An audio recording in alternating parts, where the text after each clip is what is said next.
My name is Delilah Marsh, and I was 33 years old the night my future mother-in-law tried to buy my silence with a piece of paper and a room full of strangers watching.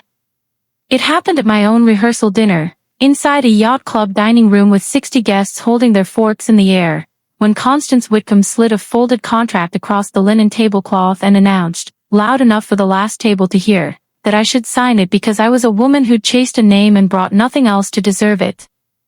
I read every clause. Then I picked up the pen, and every single person at that table leaned forward, so sure of how the next 30 seconds would go. They believed the folder sitting in my lap was empty. What happened after I lifted that pen, and why my father-in-law nearly knocked over his own water glass standing up, isn't something any of them saw coming, and it isn't something I expected either, not 2 years earlier, not even 2 minutes before it happened.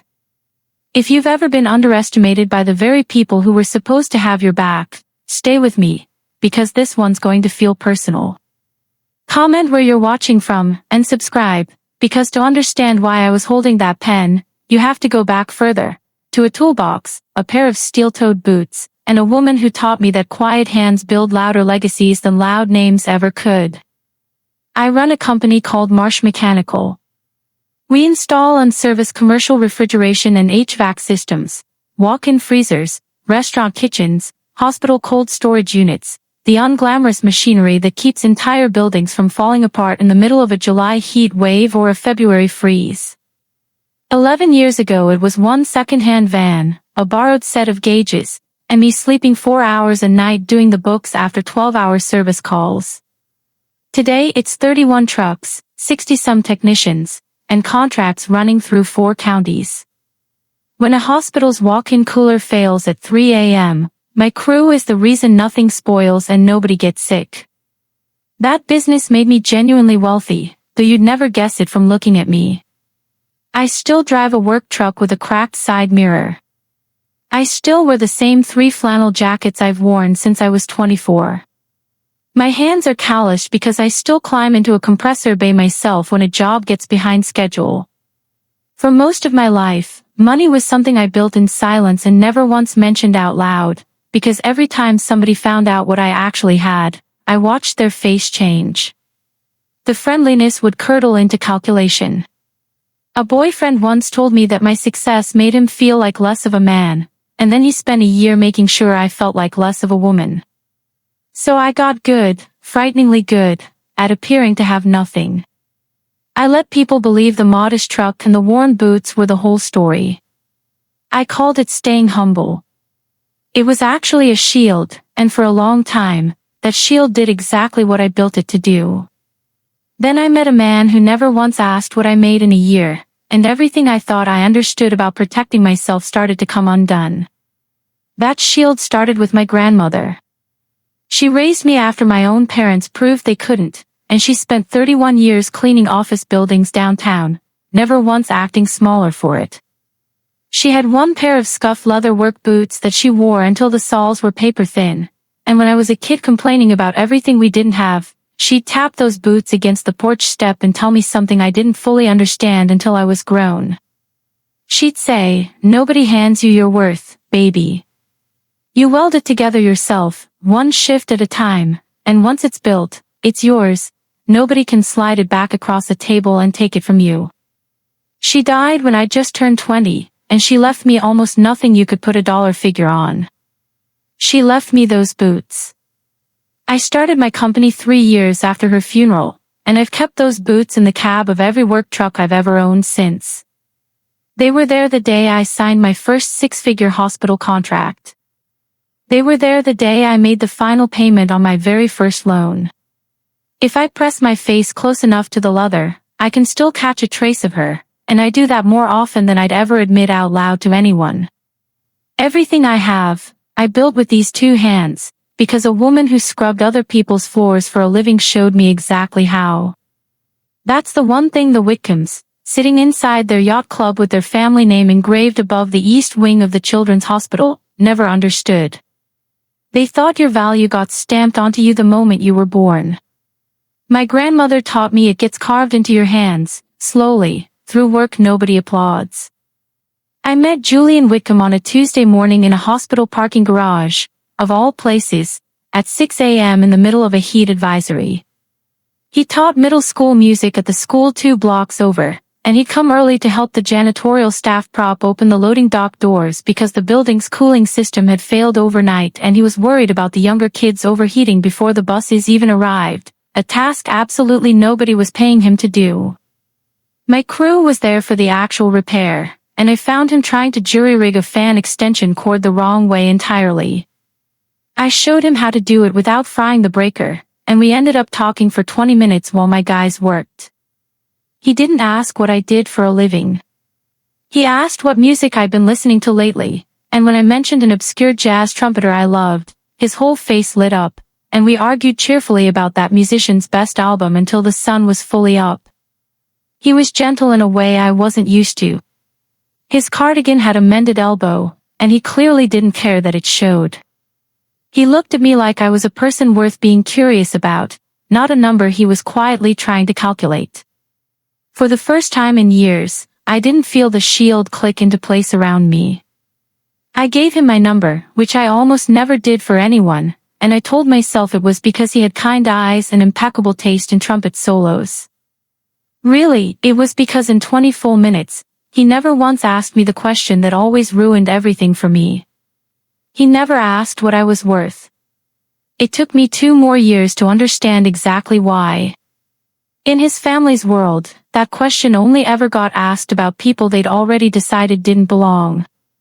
I knew the Whitcomb name before I ever met Julian. Everyone in that part of the state did. It sat carved above a hospital wing, and it hung beneath the oldest oil paintings in the Regional Historical Society, portraits of stern men in high collars who'd once owned a shipping company that had shut its doors decades ago. The Whitcombs were what people meant when they said old family, not visibly wealthy so much as permanently seated, the kind of name that got you a reservation nobody else could get and a nod from people who didn't typically nod at anyone. Julian wore that name like a coat 2 sizes too heavy for him. He deliberately stepped outside the family orbit, taken a teaching job his mother considered beneath him, and built a modest, entirely self-made life. Around me, he seemed to breathe easier, like a man setting down something he'd been carrying since childhood. "It's part of why I love you," he told me once, early on. "You have no idea who my family thinks they are, and you wouldn't care even if you did." I laughed and told him he was right. I genuinely didn't care about the portraits or the hospital wing, though even then I noticed the careful way he said, "my family," the same tone you'd use describing a storm system tracking toward the coastline. I once asked him what it had been like growing up under that name. He went quiet for a long moment before saying something I filed away without understanding. "There's nothing more expensive," he said, "than a family that has spent everything it had except the name." I assumed it was just a poetic turn of phrase. I had no idea it was a warning, and I was about to walk straight into the middle of it. The first family dinner happened at the Whitcomb Lake House, a sprawling shingled place that had clearly been magnificent once and was visibly tired now, in ways I noticed and politely pretended not to. Constance greeted me at the door in pearls and a smile sharp enough to open an envelope, held my hand a beat too long, glanced at my perfectly nice but unremarkable coat, and asked warmly whether I did the landscaping for the neighborhood. I told her I ran a mechanical services company. "You mean you work in the trades," she corrected, as though fixing a child's grammar, her smile never once wavering. Over dinner, Julian's sister Bianca leaned in with the polite interest of someone conducting a survey. "And what does your family do?" she asked. "Are they from anywhere we'd know?" I told her my grandmother had raised me and had since passed away. "Oh," Bianca said, and let the silence finish the sentence for her. They were kind the way a closed door can be beautifully polished. Every question had a floor underneath it, and the floor always asked the same thing: where do you come from, and is it anywhere that matters? I sat there, running a company that serviced half the region's hospitals under my own name, and I let them believe the work van in the driveway was the entire story. Julian squeezed my hand under the table, visibly proud of how gracefully I was absorbing it all. I told myself I was simply being polite. The truth, uglier and far older than that, was that I was doing what I'd always done, making myself smaller so nobody would have a reason to send me away. I thought I was auditioning. I didn't yet realize the part had already been cast, and it wasn't the part one wanted. Here's the thing you need to understand, because otherwise none of what I allowed to happen will make any sense at all. I never wanted the Whitcombs' money. As it turned out, there wasn't any real money to want, though I had no idea of that yet. What I actually wanted was the table itself, a place that had existed long before me and would keep existing long after. I grew up with one grandmother in a rented apartment and no cousins showing up for holidays, no big loud family arguing over a football game and second helpings. I'd built a company because I was talented at constructing things out of nothing. But you cannot build a family out of nothing. Somebody has to let you in. So when Julian drove me back to that same parking garage on our 2-year anniversary and got down on one knee with a plain gold band he'd saved 4 months of a teacher's salary to afford, I wasn't thinking about his mother. I was thinking about finally having somewhere to belong. I said yes before he even finished the sentence. I said yes to him, and in my heart, I was also saying yes to all of it, the portraits, the hospital wing, the family dinners for the rest of my life. That was old wounds talking, though I couldn't hear it yet. A woman who has spent her whole life standing outside a door will do almost anything to get waved through it, shrink, hide, sit quietly while people who owe her nothing decide over cocktails whether she's earned a seat. I said yes and drove home happier than I'd felt in years, with absolutely no idea I'd just handed them the exact weapon they'd eventually use against me. Constance asked to see the ring the way an appraiser inspects a flaw. She turned my hand toward the window light, studied the modest band, and said, "How sensible," in a tone that made sensible sound like the ugliest word in the English language. Then she got to work. Within days she'd appointed herself the architect of a wedding I never asked her to plan. It would be held at the yacht club, naturally, because Whitcombs had always married at the yacht club. She'd handle the guest list herself, since there were certain people whose grandfathers had known Julian's grandfather and simply had to be included. When I mentioned wanting to invite my own crew, the men and women who'd built my life alongside me, she smiled and said they'd see about the room. Everything I wanted became something they'd see about. Everything they wanted was already decided before I walked in the door. I watched a wedding that was supposed to be mine slowly transform into a performance of a family I was permitted to attend but never allowed to shape, and I let it happen, because pushing back felt like handing them a reason to push back harder. If you've ever sat at a table where your welcome came stapled to a list of conditions, you already know exactly the sound of that particular silence, the one where you swallow the sentence you meant to say. Stay with me, because that silence is about to get very loud. Tell me in the comments where you're tuning in from, and go ahead and subscribe, because the algorithm buries stories like this one from the exact people who most need to hear them. I kept telling myself that if I was patient enough, I could earn my way into that family. I was about to learn that the door had never been built for earning at all. It had been built for a very specific kind of humiliation, one they were saving for exactly the right audience. What came next were the tests, though nobody ever called them that out loud. They were small, constant, and always deniable. At the next family dinner, Constance watched which fork I reached for and corrected me with nothing but a glance before I even touched the wrong one. When I mentioned a show I loved, Bianca said, "How fun," in the exact voice you'd use praising a toddler's crayon drawing. When I spoke, Constance would pause a beat and then repeat what I just said back in slightly more refined language, as if translating me for the benefit of the room. I have negotiated hospital contracts against lawyers who tried to bury me in fine print, and I have never in my life felt as thoroughly managed as I did at that dinner table. Every tiny correction carried the same quiet message underneath: you're allowed to visit here, but you will never actually belong. And the cruelty of it was that no single moment was loud enough to name out loud. If I'd told Julian his mother kept insulting me, he could have honestly said she was only talking about salad forks. That was the entire design, death by 1,000 tiny corrections. I started dreading the drive out to that lake house. I started rehearsing sentences in my truck beforehand, trying to sound like a person who wouldn't need correcting, who had once told a county inspector exactly where he could file his lowball bid, sitting in my own vehicle practicing how to take up less space. I didn't notice it happening in real time. That's the trick of it. It never feels like disappearing. It feels like good manners. It feels almost like love. Or like a reasonable toll you pay for the privilege of being let inside, and with every single dinner, without ever choosing to, I handed over a little more of myself across that tablecloth. I finally said something to Julian one night on the drive home, not an accusation, just a small, careful admission. "Your mother doesn't like me," I told him. He let out the tired sigh of a man who'd been managing that particular weather system his entire life. "She's like that with everyone," he said. "Give her time, she'll come around, just don't give her anything to grab onto."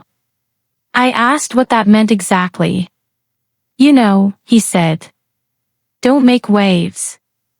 Let her run the wedding. It's just easier that way." I stared out at the dark trees passing by and felt something I didn't have a name for yet. I'd wanted him to say, "She's wrong about you, and I'll make her stop." Instead he'd asked me to be quieter, to fold myself into a smaller shape, to hand his mother the wheel so the whole ride would stay smooth. And the terrible part is that I understood him completely. He'd spent 34 years learning that surviving Constance Whitcomb meant giving her no edges to grip. He wasn't betraying me. He was simply teaching me to do exactly what he had always done to survive her. But I didn't want to survive her. I wanted him standing in front of me. He kept asking me to shrink, and I kept shrinking, and I told myself, over and over, that this was simply what love looked like. That night I lay awake and finally let the thought finish itself completely.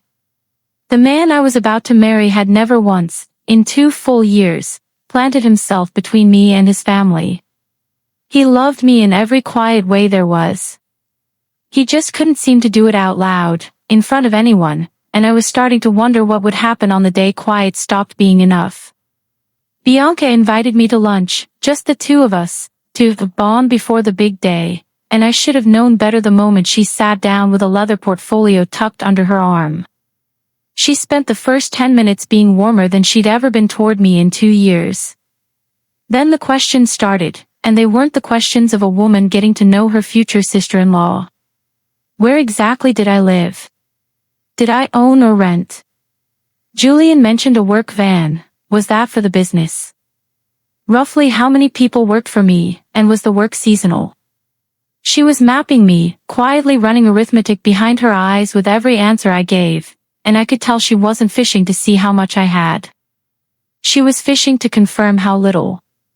She wanted it on the record that I was a woman with 1 van and seasonal work and no family money and nothing else, a woman who could only possibly be marrying Julian for one obvious reason. I gave her small, technically true, deeply incomplete answers, and I watched her happily construct the exact story she'd already come there to prove. "Yeah," I told her, "just the 1 van, pretty small operation." I let her write it however she wanted. I'm still not entirely sure why. Part of it was old instinct, the reflex to look smaller than I was. Part of it was something colder, a growing sense that I was being quietly investigated, and that whatever they were building toward, I wasn't ready to hand them the real picture yet. I drove home certain of exactly one thing, that lunch hadn't been a welcome. It had been discovery, and discovery is what happens right before a trial begins. I overheard the phrase for the first time through a door I wasn't supposed to be standing behind. It was another family dinner, and I'd gone looking for a bathroom down an unfamiliar hallway, and I heard Constance's voice drifting from the study, low and certain in a way she never sounded in front of company. "We have to protect this family," she was saying. Bianca murmured something back I couldn't quite catch. Then Constance again, perfectly clear, "She's obviously after what's left of it. Plain gold digger, that's all it is." Some women can smell an opportunity from across a room. I stood frozen in that dark hallway, one hand flat against the wall. Gold digger. The word landed in my chest like a swallowed stone. I'd spent my entire life terrified of being wanted for money I hadn't even earned yet, and here was a woman calling me a thief over money I'd never once touched and had zero interest in. But it was three other words that kept my feet rooted to that spot. What's left? You don't say, what's left, about a full account. You say it about something being slowly drained. You say it about the bottom of a barrel. I turned that little phrase over and over in my mind, and for the first time since meeting the Whitcombs, I felt the whole story I'd been told about them start to shift beneath my feet. They had a name carved into a hospital wing and portraits in a historical society and a lake house going soft at the seams, and somewhere behind that closed study door, the matriarch of the whole operation was guarding whatever scraps remained. I walked back out to the table, smiled through the rest of dinner, and started, very quietly, paying a different kind of attention. I didn't get angry, because anger is loud, and loud was exactly what they were hoping for. Instead, the next morning I did what any business owner with a functioning brain does after hearing herself called a thief by the family she's about to marry into. I called my attorney, not to attack anyone, just to protect what I'd already built. I told her I was getting married, and I told her what I'd overheard, and she said the thing lawyers say that sounds cold until the exact moment you need it. Delilah, she told me, you're running an 8-figure company with zero legal protection around it. We fixed that before the wedding, not after. So we got to work. We cleanly separated my business assets from anything personal. We drafted my own prenuptial agreement, one that shielded Marsh Mechanical, my properties, and my investments, everything I'd built with my grandmother's boots riding in the truck cab, from ever being treated as shared family property by anyone who might one day decide otherwise. I've watched too many women hand over everything they built just to keep the peace, and I made up my mind that I wasn't going to become one more name on that list. If you've ever been made to feel greedy simply for wanting to protect what was already yours, tell me in the comments, and subscribe, because what I eventually did with that document is the entire reason I'm telling you any of this. I didn't sign a thing that day. I simply made sure that whatever the Whitcombs were quietly building toward, I wouldn't be walking into it empty-handed. I slid the folder into a drawer and tried hard to forget it was even there. I told myself I was being cautious, not suspicious. I had no idea yet how badly I'd need it, or that they were about to hand me the exact reason. I finally understood what "what's left" meant on a Saturday afternoon at the lake house, looking for a powder room and opening the wrong door by mistake. It was the study, Constance's private room, and I stepped inside before I even registered where I was. The first thing that caught my eye was the wall, a clean, bright rectangle set against otherwise faded wallpaper, the unmistakable shape and size of a large painting that clearly used to hang there. I recognized that shape instantly. It's the ghost a picture leaves behind after decades on a wall and then a sudden, quiet removal. There were more of them scattered around the room, pale rectangular wounds where things used to be. A cabinet stood open and half empty. And sitting right there on the desk, not hidden at all, the way things sit in a house where guests are never expected to wander, was a short stack of mail. The top envelope bore a bank's logo and a red stamp I could read clearly from the doorway, "Past due." Beneath it, the glossy corner of a letter from what was unmistakably an auction house, requesting items for appraisal. I stood completely still, one hand slipping into my coat pocket, and without deciding to, I closed my fingers around my grandmother's boots, a habit from whenever the ground under me feels unsteady, and the entire story flipped over in my hands like a coin landing the opposite way up. They hadn't looked down on me because I had nothing. They'd looked down on me because I had something real, something growing, something entirely mine, and they were quietly, desperately running out of everything that used to be theirs. The portraits and the pearls and the name on the hospital wing were a beautiful facade stretched over an empty house. Constance wasn't protecting a fortune from a gold digger. She was hiding the absence of one, and she needed a thief in the room so nobody would look too closely at the empty vault behind her. I backed quietly out of that study, pulled the door shut, and stood in the hallway holding those boots, and for the first time in 2 years, I genuinely wasn't afraid of any of them anymore. After that door, every insult I'd swallowed took on an entirely different flavor. The corrected forks, the interrogation over lunch, how sensible, about my ring, none of it had ever been about protecting some grand legacy. There was no legacy left to protect. It had always been about controlling the story in the room, keeping every eye fixed on the unsuitable woman Julian had dragged home, so nobody bothered counting the empty spaces on the walls.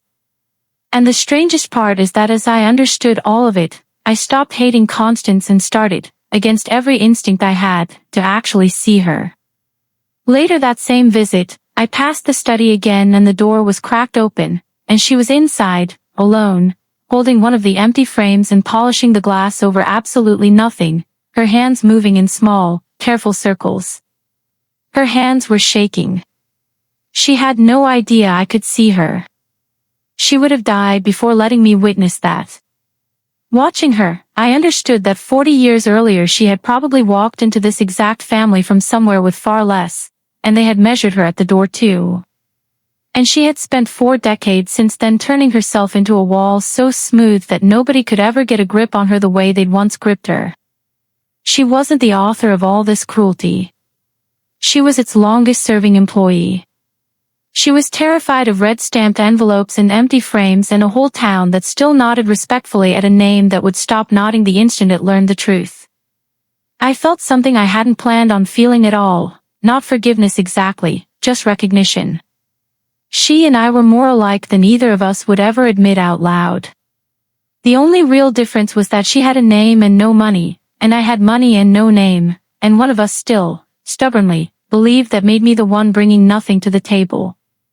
You'd think, knowing everything I now knew, that I would have simply walked away, looked at those empty frames and those shaking hands and the word gold digger, and left with my company and my dignity fully intact. I didn't, because I still loved Julian, genuinely loved him, the gentleman from the parking garage who argued about trumpet solos until the sun came up. And because I still wanted that table, even a table sitting inside a frightened, broke house, I still wanted a seat in it. That's the part of this story I'm least proud of and most honest about. Knowing they had nothing didn't cure me of wanting them. It just changed the shape of what scared me. I decided I wouldn't use what I knew as a weapon.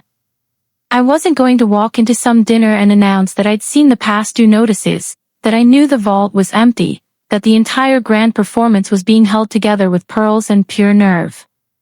That would have been cruelty answering cruelty, their own game handed right back to them, and it would have won me nothing I actually wanted.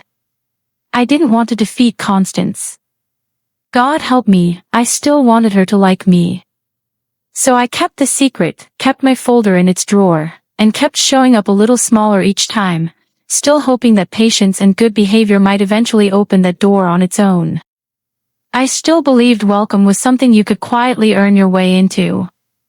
I was about to discover that the door had never been shut to keep me out at all. It had been shut so they could pick the exact moment to fling it open, in front of the biggest audience they could gather. The ultimatum arrived dressed up as a mere formality. Julian told me 3 weeks before the wedding, staring hard at his own shoes. Mom thinks we should have a prenup, he said. Just so everyone feels comfortable. Bianca's lawyer is already drawing something up. I asked to see it, and when it landed in my inbox, I read it twice just to be sure I was actually understanding it correctly. It wasn't a prenuptial agreement in any fair sense of the term. It was a surrender document. In the event of a divorce, I would walk away with nothing, worse than nothing, actually, because the document classified everything I'd brought into the marriage as family property, held in a Whitcomb family trust. My company. My properties. Everything I had built with my own 2 hands long before I'd ever heard the Whitcomb name spoken aloud. They wanted me to sign my entire life's work over to a family that was quietly hiding past due notices inside a locked study. And the beautifully absurd logic underneath all of it was this: they still genuinely believed I was broke. They thought Marsh Mechanical was one van and a seasonal side hustle. This entire crushing document had been engineered to protect a fortune that didn't exist from a fortune they refused to believe existed either. They were reaching across the table to seize assets they didn't think were real, from a woman they'd already decided was after theirs. It would have been almost funny if it weren't aimed directly at the one thing in this world that was unquestionably mine. I sat with that document for a long time. I didn't call my attorney right away. Not yet. I wanted to see exactly how far they'd take this, and whether the man I loved would walk that road right alongside them. I filed their prenup into the same drawer as mine, 2 folders sitting side by side, and I waited to let the Whitcombs show me precisely who they really were. I gave Julian every chance to be the man I still hoped he was. I laid their document flat on our kitchen table where he couldn't pretend not to see it, and I asked him one single question. Do you understand what this actually says? He read it. I watched his face closely, waiting for the anger, the flush, the moment he'd crumple it in his fist and say, "Absolutely not, you're not signing this." That moment never came. He read it quietly, and then he said the words that ended something between us that I'm honestly still not sure ever fully healed. "Just sign it," he said. "It's only paper. You and I both know we're never getting divorced, so none of this actually matters. Sign it, let her feel like she won, and then we can finally just be happy." I looked across my own kitchen table at the man I loved and understood he was asking me to sign my grandmother's boots away just to make his mother comfortable, to hand over everything I'd ever built on paper so a woman who'd called me a thief could feel victorious. "It's only paper," he'd said, the way people talk when they've never had to build anything with their own hands and therefore can't imagine what it feels like to lose it. It wasn't only paper to me. It was every freezing early morning, every callback at midnight, my grandmother's worn-down boots, and the man who was supposed to stand in front of me had just quietly asked me to lie down instead. I kept my voice level and my hands still. I told him I'd think it over, and that night I finally, completely understood something I'd been running from my entire life. Nobody was ever going to hand me a seat at that table. Not even him. I couldn't sleep that night, so I did the one thing I'd never let myself do before. I looked directly at my own life. I saw a girl in a rented apartment learning that the way you kept people close was by needing them and never once threatening them. I saw a young woman hiding her first real paycheck like something shameful. I saw myself covering every bill without flinching while letting the flinch show anyway, dressing down on purpose, driving a beat-up truck by choice, handing everyone I ever loved a smaller version of myself so they'd never have a reason to leave. And I saw exactly where all of it had led, to a kitchen table at 33 years old, being asked to sign away the one thing I had never once made smaller, in exchange for a family that had never truly chosen me at all. The shield hadn't protected me. The shield was the wound itself. I had spent my whole life making myself small enough to be lovable, and the smaller I made myself, the less of me there actually was left for anyone to love. I had done it with friends. I had done it with a boyfriend who once told me I made him feel small. And now I was doing it all over again with the Whitcombs, sanding myself down to fit a chair at a table inside an empty house. My grandmother didn't raise me to be small. She raised me to build things. She wore those boots like a crown, and somewhere along the way, I had taken everything she gave me and buried it in a glove compartment, ashamed, as if worth were something you needed to apologize for. I lay there in the dark, and for the first time in longer than I could remember, I simply stopped apologizing. In the morning, I called my attorney again, and this time it felt entirely different. The first time, I'd been protecting myself out of pure fear. This time I was doing something quieter and much harder to name. I asked her to prepare a full financial disclosure, everything, the real numbers, the company valuation, the properties, every investment account, laid out plainly for anyone willing to actually read it, and I asked her to finalize my own prenuptial agreement and attach one clear page of plain legal fact to the front of it. She asked what exactly I was planning to do with it. I told her honestly that I didn't know yet. I only knew I was finished being the poor, pitiable woman in a story other people kept insisting on writing for me. If a document was going to end up on that table, it wasn't going to be theirs alone. My attorney walked me through the law slowly and precisely, and I wrote every word of it down. A prenuptial agreement pushed onto someone under pressure, without independent counsel, without full and honest disclosure from both sides, isn't worth the paper it's printed on. A court can throw it out entirely, and it protects absolutely nobody. A fair agreement requires both people to lay their real numbers out in the open, with time to think it over and a lawyer of their own to advise them. Their document did none of that. It was theater, and not even particularly good theater. I assembled my own folder, the disclosure, my agreement, the single page of law, and set it by the front door. I didn't know yet if I'd actually open it in front of anyone. I only knew I wouldn't be walking into that room without it. Bianca let it slip the way people let things slip when they secretly want you to know and can't quite admit it to themselves. We were confirming head counts for the rehearsal dinner, and she casually mentioned it would be a full room, 60 guests, all the important people, she said, smiling, there to witness you finally joining this family. Her smile had teeth in it. I went home and sat with that sentence for a long time. 60 people. All the important ones. Witness you joining the family. And slowly I understood exactly what that rehearsal dinner was actually going to be. It wasn't a dinner at all. It was a stage. They were going to hand me their document in front of 60 of the oldest, most respected names in the region, at the precise moment when saying no would look like the tantrum of an ungrateful gold digger. They had chosen their audience with total intention. A woman alone at her own kitchen table can say no easily enough. A woman standing in a white dress the night before her wedding, surrounded by 60 watching faces, with the man she loves gazing at her hopefully. That woman is supposed to feel too ashamed to refuse anything. Public humiliation was their weapon of choice, and shame was the pen they intended to press into my hand. Sitting there, I realized something that genuinely surprised me. Public could cut both ways. If they wanted 60 witnesses, I was more than happy to give them 60 witnesses. Just not to the show they thought they were staging. I didn't decide to humiliate anyone that night, and I want to be completely clear about that, because it matters enormously to how this whole story ends. I only decided that whatever was about to happen in that room, it was going to happen entirely in the light, and that I, for the very first time in my life, was going to walk in exactly my full size, no smaller.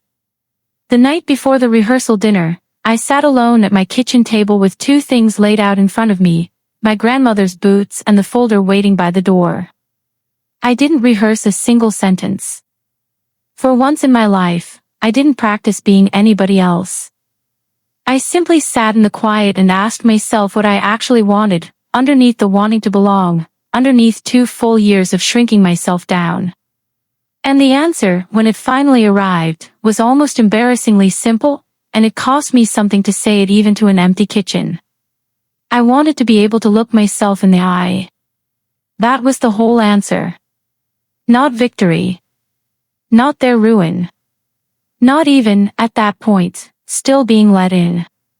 I wanted to walk out of the next day able to face the woman who'd built 31 trucks out of one second-hand van, the woman my grandmother had actually raised me to become. Everything I'd done over the past 2 years had been a slow, quiet trade of that woman for a single chair at somebody else's table, and I was finished trading. I picked up those boots and pressed them close and made myself a promise in my grandmother's voice. Whatever tomorrow held, I would not walk into that room as anything smaller than exactly who I was. I still didn't know, honestly, if I would end up marrying Julian at all. I loved him, and I genuinely didn't know whether a man who could ask me to sign away my whole life just to soothe his mother could ever learn to stand in front of me instead of quietly beside me while I bled. But I knew one thing with absolute clarity, sitting there in the dark with those boots pressed against my cheek. I was completely finished auditioning. The part had never been mine to earn in the first place, and after 33 years, I was finally done trying. The yacht club was beautiful in exactly the way a stage set is beautiful, if you know precisely where to look. And by then, I knew where to look. The centerpieces were silk, not fresh, dressed up cleverly under warm lighting so most people wouldn't notice. There were roughly half the staff a room that size should have had. The chandeliers were dimmed to a flattering amber glow that also happened to hide the worn patches in the carpet and the water stain creeping across the ceiling.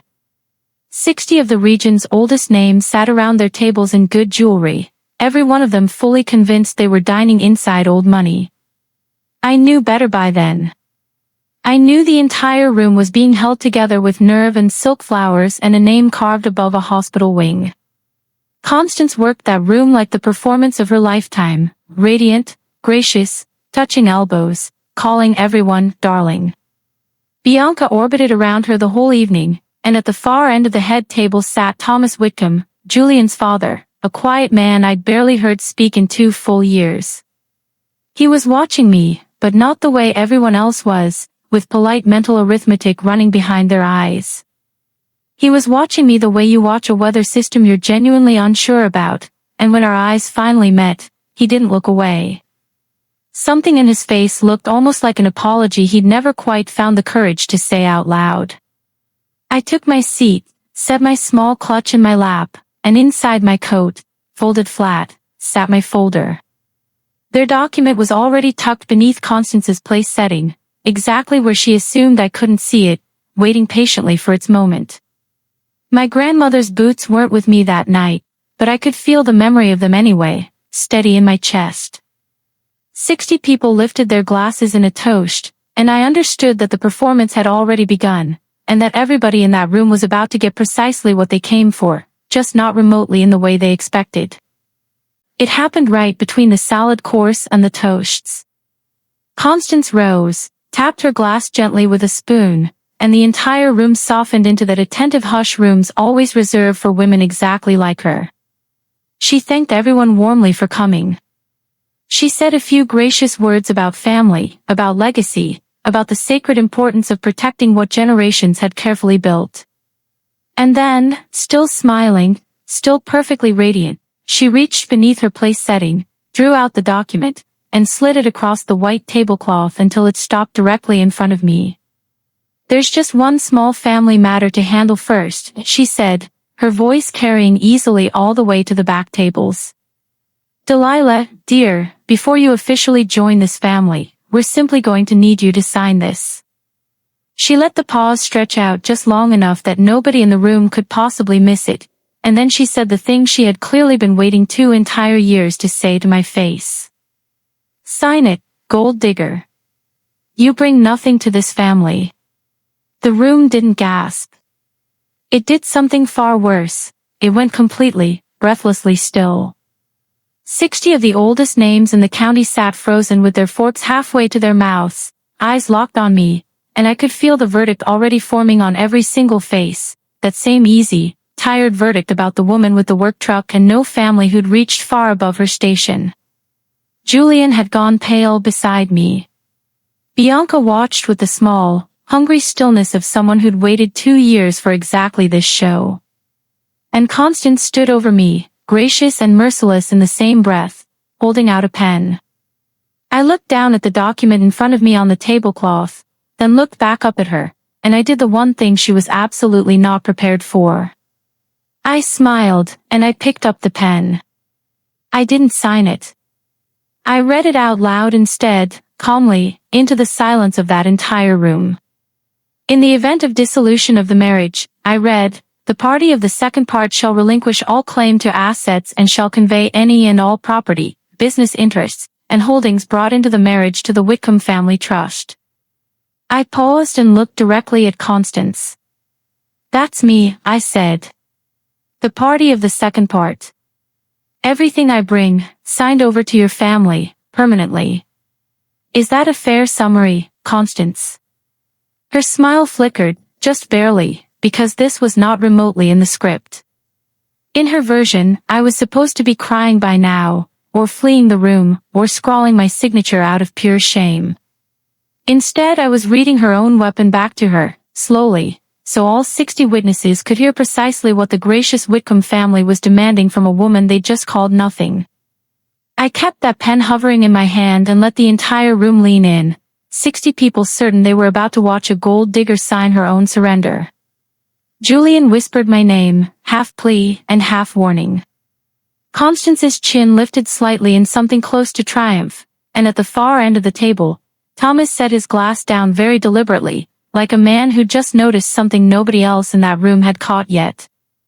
I let that moment stretch until it was nearly unbearable, the pen still poised, the whole room holding its breath together. "It really is a generous document," I said quietly. "It accounts for absolutely everything I'm bringing into this family." Then I set the pen down flat on the tablecloth, right beside their contract, and I didn't sign it. Into the confused, breathing silence that followed, I reached into my coat and pulled out a plain manila folder and laid it on the table in front of me. "There's just one thing missing from yours," I said.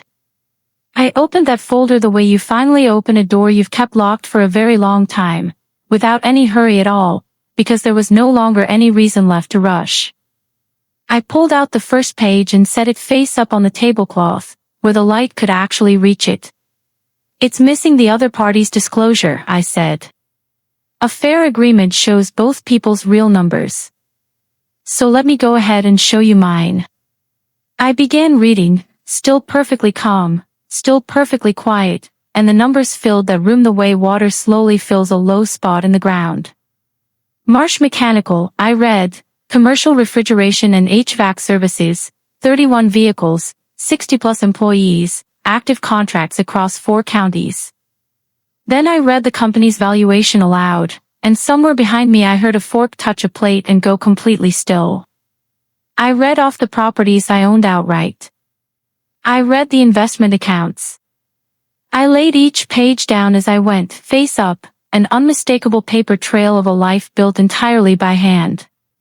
And with every single page, the arithmetic running through that room reversed itself and then simply broke apart. These weren't the numbers of a gold digger with one work van. These were the numbers of a woman who could have bought the yacht club, the lake house, and the naming rights to that entire hospital wing, with plenty left over. "You said I bring nothing to this family," I said, looking directly at Constance, whose face had gone the exact color of the tablecloth in front of her. "Let's take a good look at what nothing actually looks like."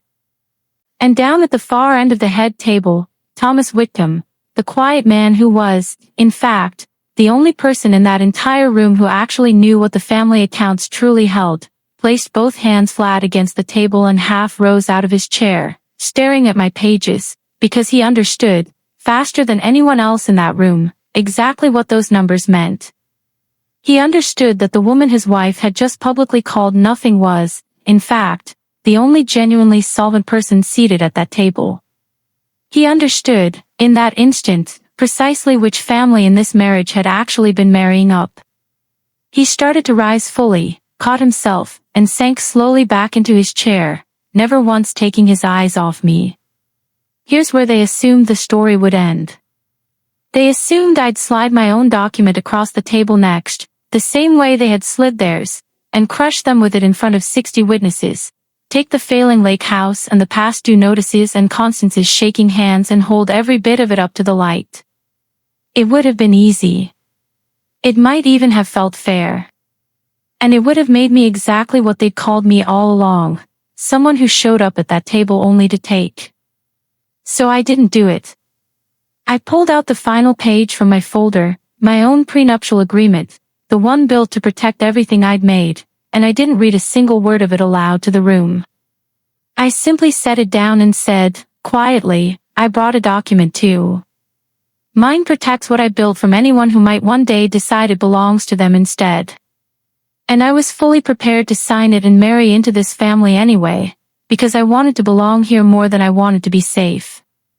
And then I stood up. I stood up in front of 60 of the oldest names in the region, at my own rehearsal dinner, and I set that pen down for good. "I'm not signing yours," I told Constance. "And I'm not marrying into this family. I honestly never was." Then I turned to Julian and said the truest sentence I've ever spoken out loud in my life.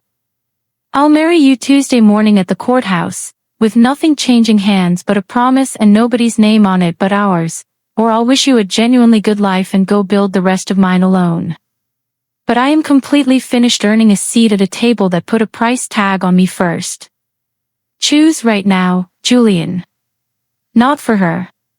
For yourself. The room went utterly silent. I had just given up the wedding I'd dreamed about, the family I'd spent 2 years shrinking myself to join, and quite possibly the man I loved, all in a single breath while standing there in front of everyone.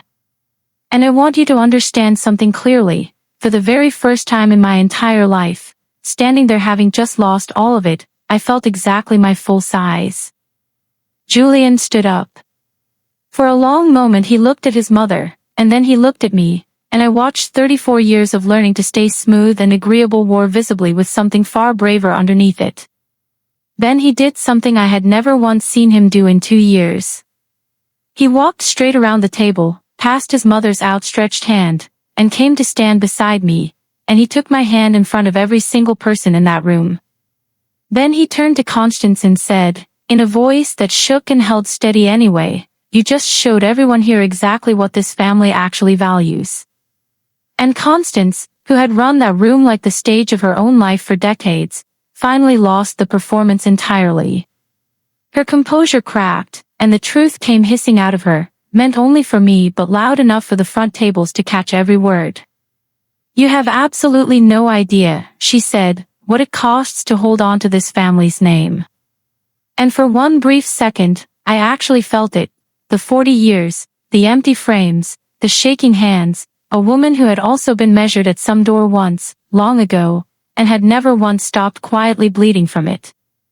I didn't hate her in that moment. But I didn't sit back down either. Thomas caught my eye from the far end of the table and gave me the smallest possible nod, a quiet man's apology and blessing, folded into a single gesture. I picked up my folder, and I walked out of that beautiful, dimly lit, silk-flowered room with my hand in Julian's, exactly my full size at last. We got married the following Tuesday morning at the county courthouse. I wore a simple dress, and my grandmother's boots sat folded on the passenger seat of my truck the whole drive over. Julian wore his good cardigan, the one with the mended elbow. 2 of my longtime technicians stood as our witnesses, the very people Constance would have said she'd see about finding room for. There were no silk flowers, no 60 faces doing quiet arithmetic. There was just a clerk, a promise, and absolutely nothing changing hands. Thomas showed up anyway. He stood quietly at the back of that plain little room, the same way he'd watched me across the head table days earlier, and afterward he took my hand in both of his and held it a long moment. "We were the ones marrying up," he said, quietly enough that only I could hear it. I'm sorry it took me this long to finally say that out loud. Constance didn't come. I hadn't expected her to. And standing in that plain, bright little room, I discovered I genuinely didn't need her there at all. The table I'd spent 2 entire years trying to earn my way into had turned out to be nothing but a stage built inside an empty house, and I had finally walked off it, straight into a marriage with room enough for my full size, and then some. It was, by a wide margin, the smallest wedding the Whitcomb name had ever seen. It was also, without question, the first honest one. The lake house sold that same autumn. The family name stayed carved into the hospital wing exactly where it had always been, but the wider community learned soon enough what had been quietly hiding behind it, the way communities eventually always do. I never lifted a finger to help sink the Whitcombs, and I never lifted one to save them either. I let Constance keep her name, her debts, and her empty frames, and I stayed entirely out of it, because their story had stopped being mine to write a long time before that dinner ever happened. Marsh Mechanical picked up 2 additional counties that year. Julian kept right on teaching music, and slowly, patiently, learned how to stand in front of me instead of quietly beside me while I bled.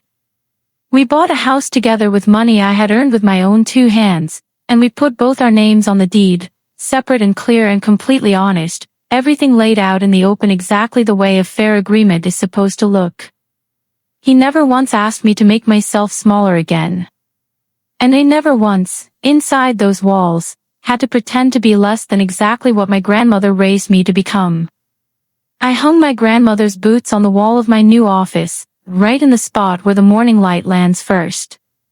Not tucked away in a glove compartment anymore. Not something to feel ashamed of, not something small, right out in the open, where anyone who walks in to talk business can see them plainly. Cracked, worn soft, and worth more to me than every single painting that ever hung inside the Whitcomb study. Some mornings, before my crews even roll out for the day, I stand there and just look at them, and I think about that empty rectangle on Constance's wall, the ghost of whatever she sold off to protect the name. And then I think about what I chose to hang up in its place instead. She spent her whole life defending a wall with nothing left behind it. I spent mine ashamed of everything I'd actually built. In the end, only one of us ever learned to put her worth somewhere the light could finally reach it. Here's the only real lesson I carried out of all of it, and I'll give it to you exactly as plainly as I can. Your worth was never something handed to you at a table someone else got to set. It's something you weld together yourself, with your own two hands, one long shift at a time, and no one, no matter whose name is carved above the hospital wing or the library door or the yacht club entrance, ever gets to slide it back across a tablecloth and call it nothing. That's my story. A folder I almost never opened. A pen I picked up and then chose to set back down. And a name I finally, completely stopped trying to earn.